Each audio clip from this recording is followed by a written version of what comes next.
listen-only mode.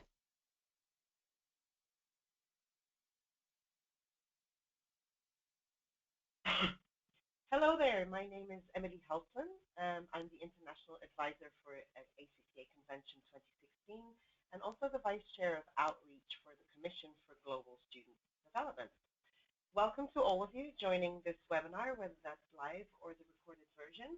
I'm delighted to be sharing some of my experiences since I have been a member of ACPA, an international member of that. And I hope you get something out of this as we get closer to the time which is just in over 2.5 weeks for convention to start. So let's get going with what this webinar will look like. So I will be sharing some of my personal experiences of ACPA convention as a non-US attendee. I'll also be sharing about specific jargon, language, and different types of sessions that you can all attend. I'll be sharing some of the avenues for involvement, whether that is at the convention itself or past the convention, and some practical advice about traveling, being in Montreal, and any further questions anybody may have. So a little about myself. I am currently based in the States. I'm a graduate student at Michigan State University, completing my second year of my master's in Student Affairs Administration. However, I worked in student affairs for over 10 years in the UK, predominantly in Staffordshire and in London, before coming to the US in 2014. I was actually born in Belgium and raised in Belgium and went to university there as well. So I have different experiences of different university education systems in different settings. So I decided to attend a convention in 2014. I had actually never really heard of ACPA, what it is, what it does, whether there were even professional organizations around this. So needless to say, it was a steep learning curve to find out really how this all works and how a convention of this size works, which I will share a little bit more about later. So I attended ACPA in 2014 in Indianapolis for the first time, at which I felt very overwhelmed. The sheer size of the conference, the different availability of sessions, the amount of people from different backgrounds who had been involved in ACPA, just me as a new one, or really being involved over 20 plus years. I had also not worked in the US or Canada before, which meant I had to adapt and learn quickly about higher ed specific language and also convention specific language, which I will share about a little bit later on. So I then also attended ACPA in Tampa last year, being already based in the US. So I appreciate that took not that big of a difference because I had been taught and had been working for about a short year really in the US. What I learned, the difference obviously between the year before and then, was I had already accustomed a lot more to the language and the jargon. I knew a lot more people as well. However, it was still overwhelming. I made sure that that year I pick and chose well what I felt comfortable with, what I wanted to learn, but also what I wanted to challenge myself in. And in that way, I used Twitter a lot as well to see on the horizon what was out there, who was out there, and who I wanted to connect with. So this year, as we are going up to Montreal, cold Montreal at that as well, I am excited more than anything to actually present at this conference as well, so making sure that the transition that some of you may face, that I can help with some of that. So by all means, I will share my details later on, and we're more than welcome to contact me before and during and after the convention as well. But I wanted to make sure that you knew the context of where I was at this point. So with regards to specifics of ACPA and the convention itself, if you are coming from outside of North America, there are many different things that either you should be aware of or perhaps hold in the back of your mind, and you can challenge that if you wish. You can go with that if you wish. But ACPA is an international organization. So we very much value the insights, and we very much value the attendance of people from all over the world. So we are delighted that you will be joining us. A few things in terms of a different higher education language. In the US specifically, there are a lot of functional areas that are referred to frequently, not just in the literature, but also in practice. So functional areas are basically the different areas that staff in student affairs or student services, for that matter, work in, meaning that could be going from residence education or residence life to health and wellness to financial aid, assessment. There are so many functional areas. So people in the US specifically tend to be more specialized rather than generalized because the field is so big, because there are so many institutions here. So I wanted to put that out there as well, particularly when you are looking at specific sessions that you may attend. People might just go into jargon or specific acronyms as well that are represented in specific functional areas. With regards to student affairs itself, student affairs in the US and somewhat in Canada as well is a very, in my eyes, established professional field, which I did not realize until up about 3 years ago. That's not to say that the work that we do outside of the US is not professionalized and not highly in regard. I guess the difference is that here in the US, the professional organization really drive forward the professional work that we do within student affairs. The field is much larger. There has been a lot more theory and literature around the notion of student affairs and what that is founded in, and particularly in the US then, those foundations are based on the holistic development of the student. And as a result of that, there is more of a chance to network with people. There's more of a chance to specialize yourself and really read more up about specific foundations from the field, which actually go back way into the 1930s. What you should also be aware of is that at convention as well, there will be many graduate students present. So there are graduate preparation programs, such as the one I'm doing at Michigan State University, that prepare professionals to be for the profession. There are master's programs, EDD programs, PhD programs, and the degree is usually required to be working in the field. Not all the time, but it's very much highly regarded if you do fulfill that degree. So it does mean there is a pipeline for the profession created, and that means at the moment, and particularly in my cohort, we have students from all walks of life with different backgrounds and different interests as well, working towards this degree over 2 years as a master or beyond for a PhD. So it's absolutely possible that you will be meeting students like me who will absolutely share their experiences, no doubt, of being a graduate student, but also being a professional. In terms of ACPA vocabulary as well, ACPA, so it's not ACPA, but ACPA used to stand for American College Personnel Association, but has been rebranded as College Education International to really emphasize professional elements that we welcome in our organization. And we want to make sure as well that we are live and open to that. So it's good to understand, if you are traveling from outside of the US and Canada, that the majority of the members are from the US, which is not a bad thing, of course, but we want to make sure as well that everybody's voice can be heard. So I would make sure that to encourage you that you should ask questions. You are absolutely encouraged to ask questions if something isn't clear, if there's something you are not sure about, or if there's something that you perhaps also disagree with, and very much to share your experiences, because we do definitely want to hear how higher education works around the world, which we acknowledge is very different according to contexts and cultures. I would also encourage everybody coming from all over to challenge the thinking of everybody, because we are all at the conference to learn. We are there to speak to people, we are there to network, but the crux of everything is that all of us are there to learn.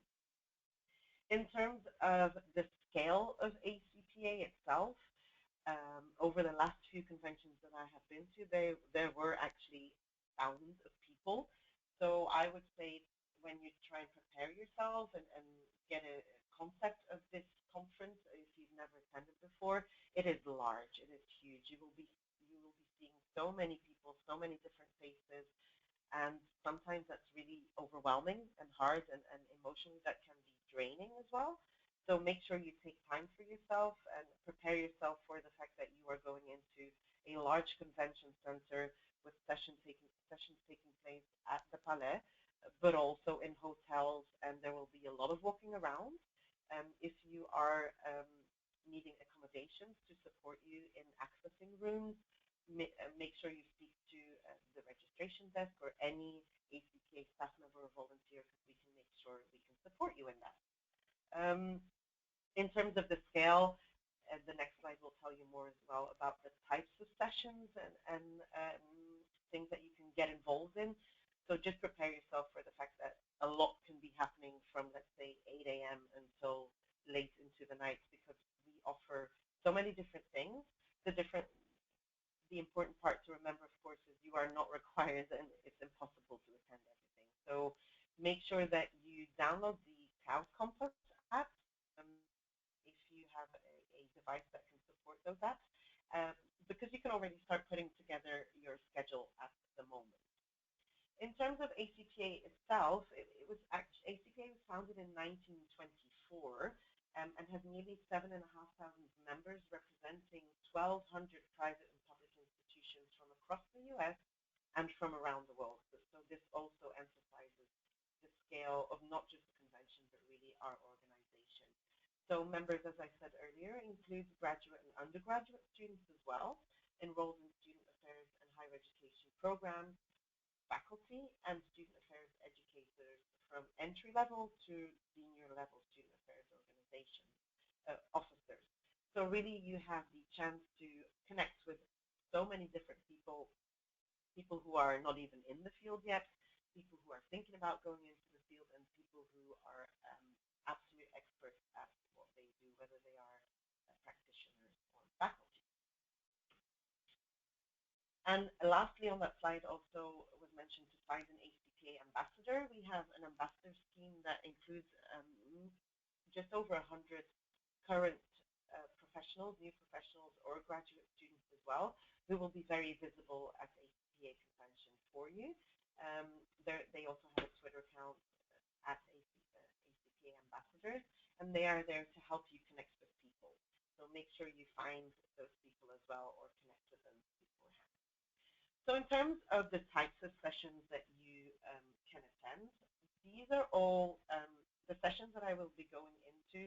Most of these are fully included in the program that you have signed up for and paid for. So apart from the pre-convention workshops and the international colloquium, everything is included for you. So the vast range of activities and sessions that we have for you, that is included in your package that you signed up for.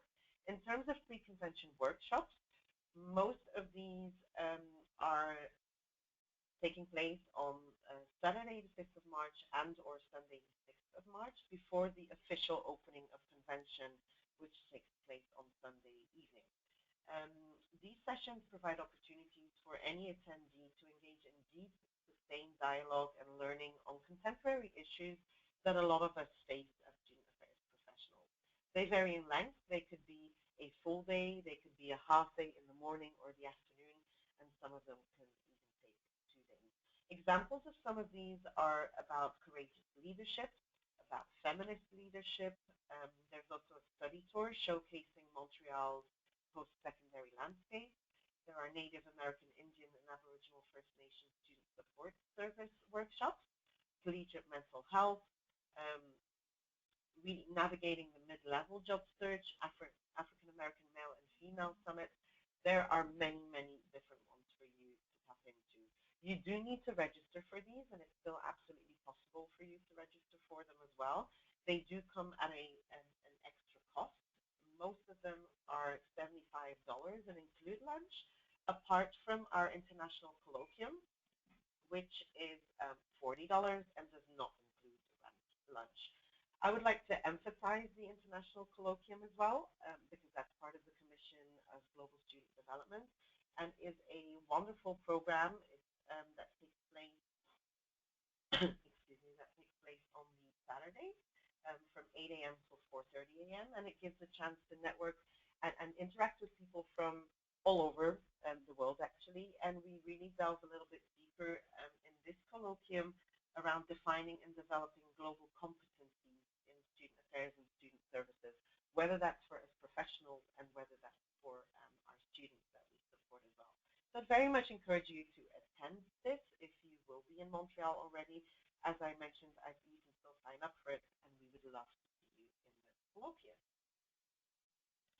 In terms of other sessions that you can attend, there are many, many different ones, such as educational sessions, some of which are excuse me, some of which are extended sessions as well. There are poster presentations, keynotes to open and close, receptions, Genius Labs, which are more the techie side of everything that's being offered.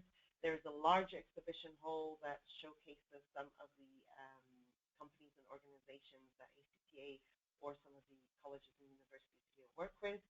There's a book fair there. There are many different things to get involved with, and as I mentioned before, it can absolutely get overwhelming.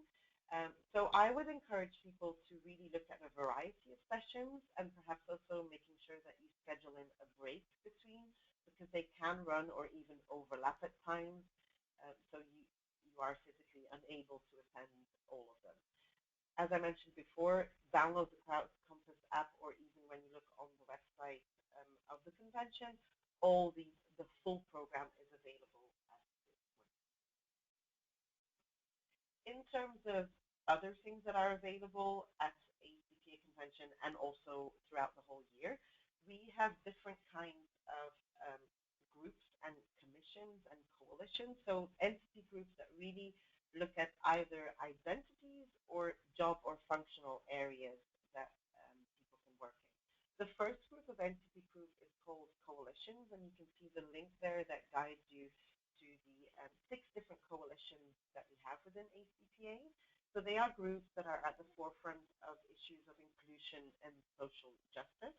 And the coalitions are unique entities in the way that they represent and act as advocates for the social identities of those members of ACPA.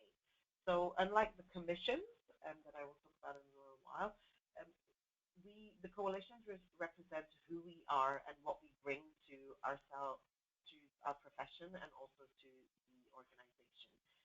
These coalitions provide mentoring opportunities, promote relevant scholarship, produce publications, sponsor programs throughout the whole convention as well, and socials during the convention as well.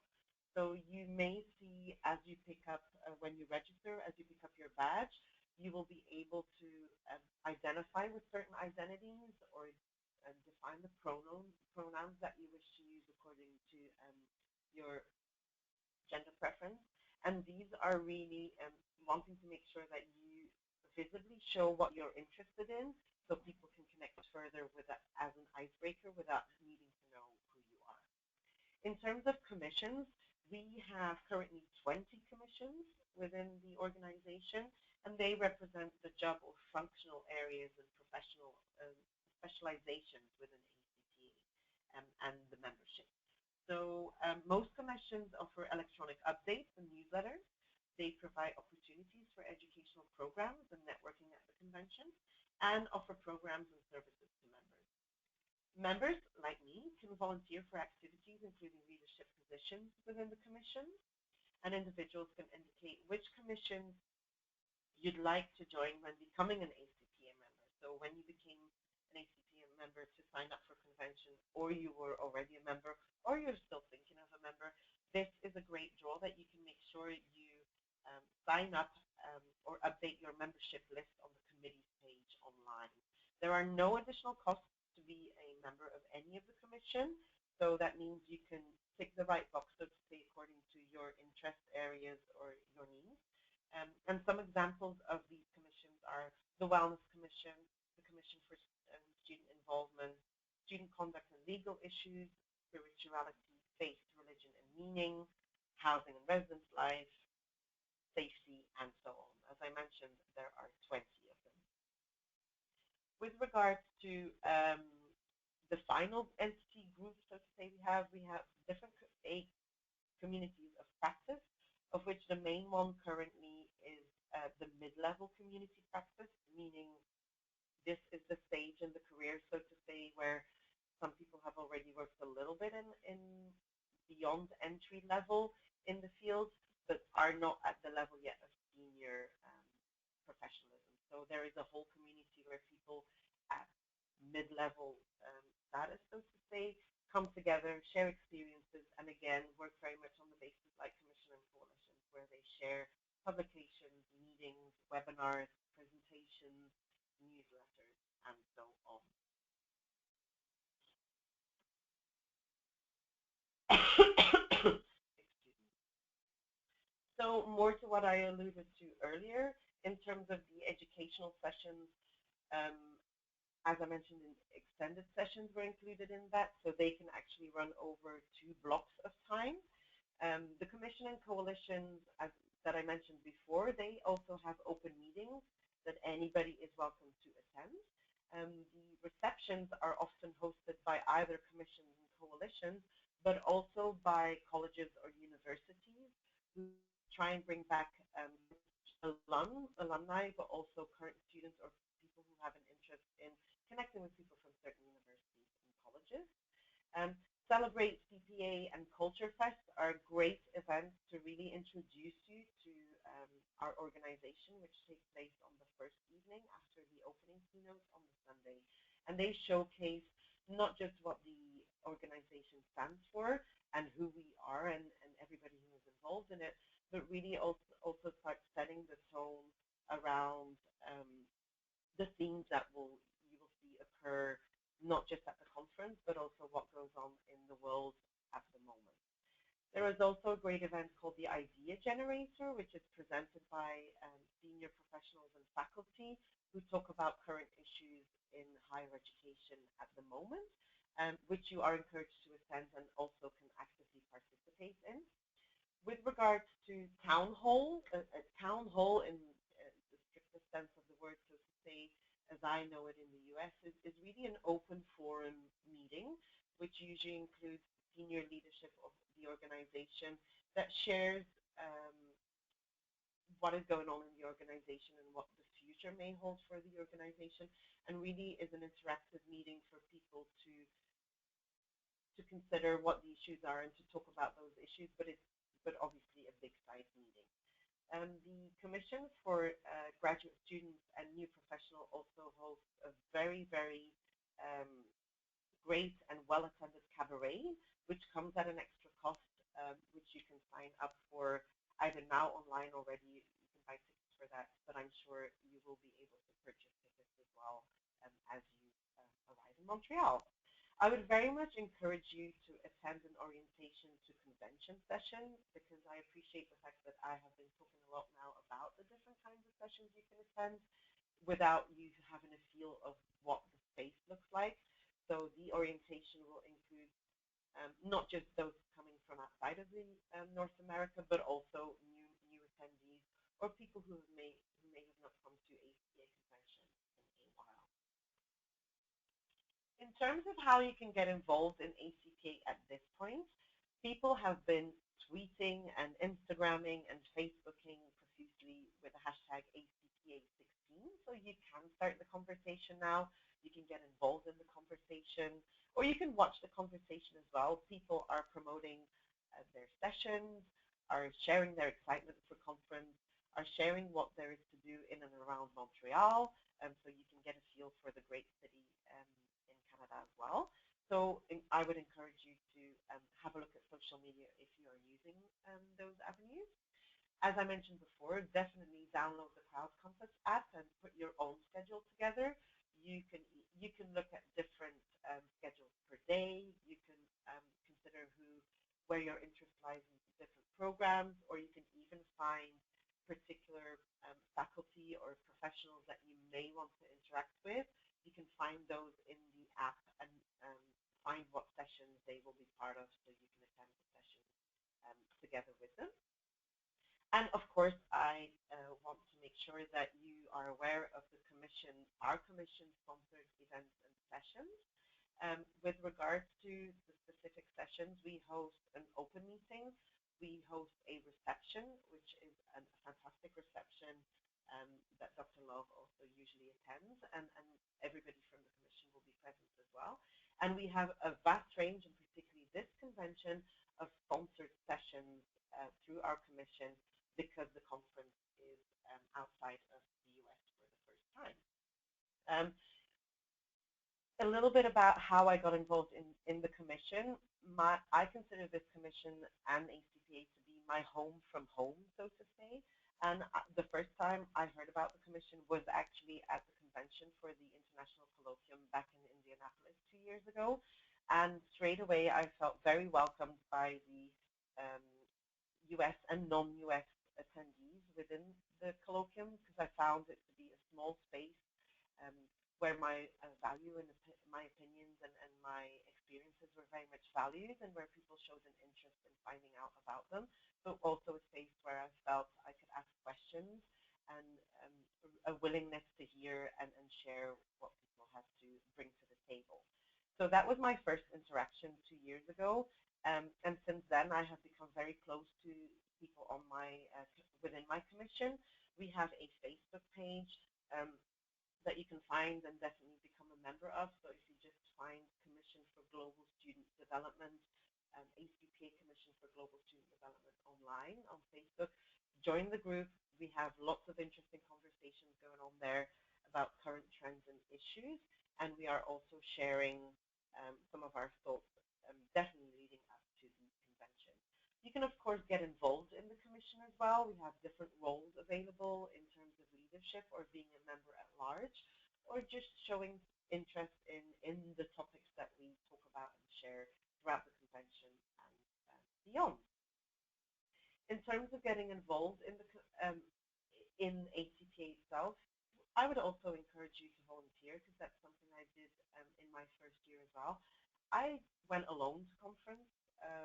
I did not know anybody there apart from 1 or 2 people from Michigan State, and I threw myself into it. I volunteered. I was at the registration desk and straight away got to know some wonderful colleagues and managed to interact with loads and loads of people who are registering at the desk. And it's also a great way to get to know the city that hosts conventions as well. So some practical advice. I want to make sure, in comparison to maybe some conventions or conferences you've attended before, that indeed no food is included in your booking, and the hotel needs to be booked separately as well. So if you have not booked your hotel, I would encourage you to do that as soon as possible, because that's not part of the registration fee. In terms of food, it's Montreal. It's one of the greatest multicultural cities on this continent, so there will be plenty of opportunities to have different kinds of food, but making sure that you look after yourself as well.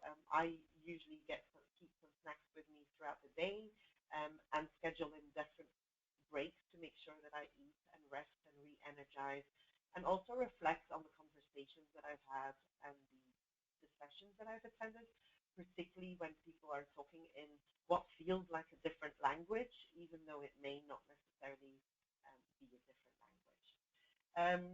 Loads of us have written blogs in the run-up to ACPA, for which you can find the link on there, and it shares experiences around Montreal itself, or how you can navigate the conference. And there's also a blog from me talking about similar topics that I talked about today. I would also very much encourage you to enjoy Montreal, and making sure that you get to know the city, explore a little bit. Make sure you bring a big coat and all the items that you may be associated with cold. For those of you who talk in Celsius, I'm going to guess that the weather throughout the conference will be around -5 or 6, the temperatures. So make sure you accommodate for that. Of course, inside it will be nice temperatures. Take time to speak to other attendees, I would say, whether they are from the US, whether they are from Canada, or from any country around the world. we are all going to learn something, and don't be shy to approach somebody. From my experience too, the fact when you are in sessions and you introduce yourself, when you state that you are coming from outside of the US, people are really interested in hearing more about the work that you do. So the chances are that people will approach you. That can also at times get a little bit tiring, because of the amount of processing that you do and the energy you spend on that. But by all means, therefore, bring your business cards to make sure that you can stay connected with the people that you've interacted with beyond conference. I bring my business cards and I make sure that the ones I receive at the back, I write on there more specifics of my conversation I had with people to make sure I remember them when I email them or when they email me, because there is the opportunity to meet so many different people. There's also the consideration of what role ACPA can play in your professional life beyond convention, whether you are based in North America or outside.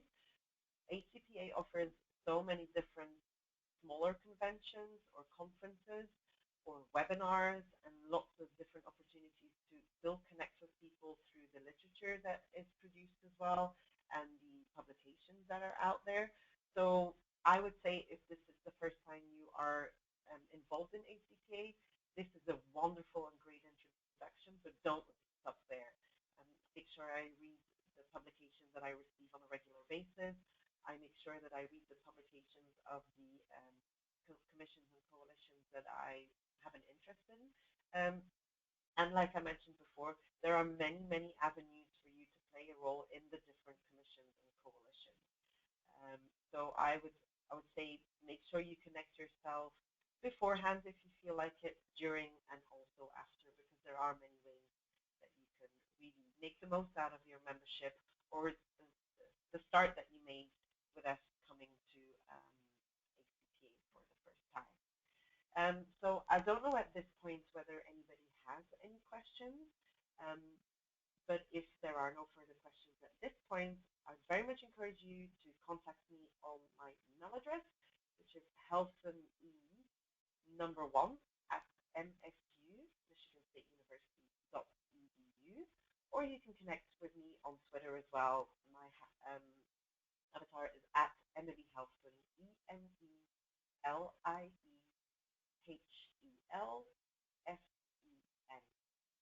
I very much look forward to seeing you all in Montreal, to connect with you beforehand, during conference, or afterwards. And by all means, if you have any questions at all, I'm here to answer them, or if I cannot answer them, I will make sure I find the right